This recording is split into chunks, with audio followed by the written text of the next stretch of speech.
Senator James Paterson. Why don't we begin on this, Senator?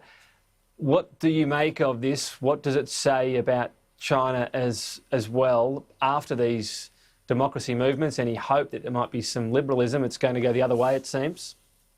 These are deeply concerning reports, Tom, and I was corresponding overnight with some of those pro-democracy Hong Kong legislators who believe that this is not just the end of the one country, two systems arrangement, but the end of Hong Kong as we know it.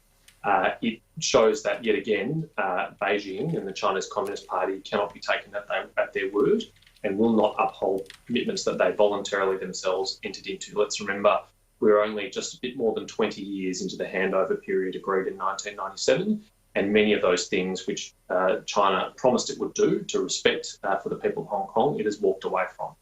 So I'm very worried about this development. We just heard there a consideration of some sort of trade ramification from the US. Should Australia consider something similar? Well, Australia should make very clear our concerns about this and our strong support for the one country, two systems policy, and we should hold Beijing and the Chinese Communist Party to account for the promises that they've made. We're not asking them to do anything that they haven't already agreed and promised that they would do. And what should we do beyond those words, or is it just words that you would suggest the government use? Well, I think words are important at this time. Certainly that's what my friends in Hong Kong have been asking for Australia to do, to speak up, to be loud about this, to make sure that the world notices this. We cannot allow it to slip under the cloud of COVID-19. We can't allow Beijing to use that as a crisis to get away with what they're doing here. What about, though, what I mentioned in terms of that threat from the US around a trade implication? Should Australia consider anything similar? Well, I'm not advocating that in this instance, Tom, certainly not a blunt tool like that, but I am an advocate and I'm on the public record that Australia should pass a Magnitsky-style legislation, which the United States does have. And what that allows governments to do is directly sanction and single out corrupt officials and human rights abusers on an individual level rather than just a country level. That would add to Australia's toolkit of democratic pushback in an age of rising authoritarianism, and it could be used to target people who don't respect international law, don't respect international law norms, and trample on people's human rights. What would that do, though, in this case, where it's the government passing legislation? Would that actually have an impact? Well, it would enable Australia to directly target and directly sanction officials who commit this kind of corrupt and unlawful conduct. And what it would mean is that they wouldn't be able to house their ill-gotten gains in Western countries like Australia, whether that's in the property market or in our banks. It would mean they wouldn't be able to travel here as tourists and have a break on the beach in Australia. It's been passed by the United States, by the United Kingdom, by the European Union, by Canada. We would be the fourth out of the Five Eyes partners if we passed it. And it's important because we don't want these officials to go forum shopping and when they can't store their money in a US bank account, try and store it here in Australia. We don't want to become a safe haven for corrupt officials and their ill-gotten gains. How would you describe the relationship between Australia and China right now? Well, as you know, Tom, the official declaration of our relationship is we have a comprehensive strategic partnership. It's clearly one that's under some strain and some stress at the moment, and that is as a result of the behaviour of the Chinese Communist Party, both in their handling of the outbreak of the coronavirus and the threats that their representatives here in Australia have made of economic coercion in response to Australia's call for these measures. So you mentioned, this is supposed to be strategic, comprehensive, a special relationship. Is it one right now? Well, it's certainly still a very lucrative trading arrangement for both countries, Tom.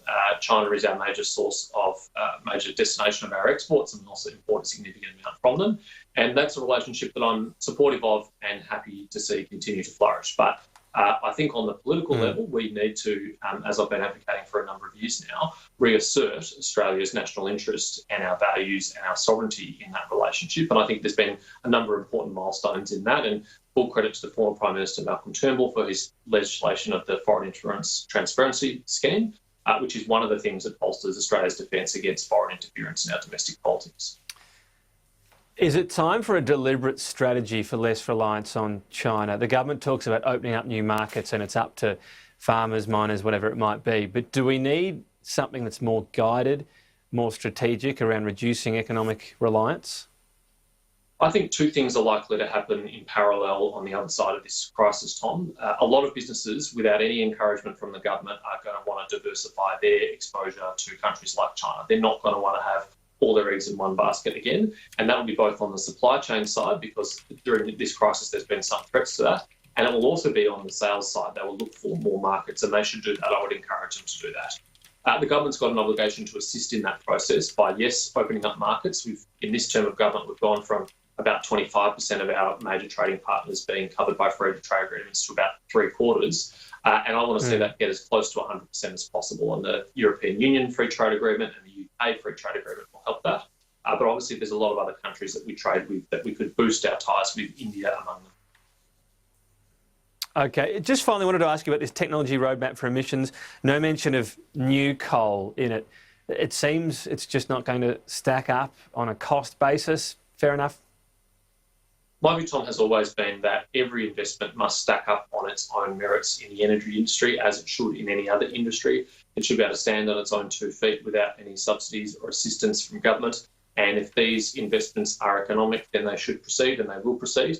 And if they're not, then they shouldn't. Your Nationals colleagues seem to have a slightly different view. Well, we're a big, happy family in the coalition, and they're entitled to their view and to prosecute their view confidently, as I know that they will. And I'm not at all opposed to investment in coal in Australia. I think that'd be a great thing, but that's a decision for private sector players to make, as it should be, by the way, in the renewable energy industry as well. All right, well, there you go. From the Broad Church to the big, happy family, James Paterson. Appreciate your time. Thank you. Thanks, Tom.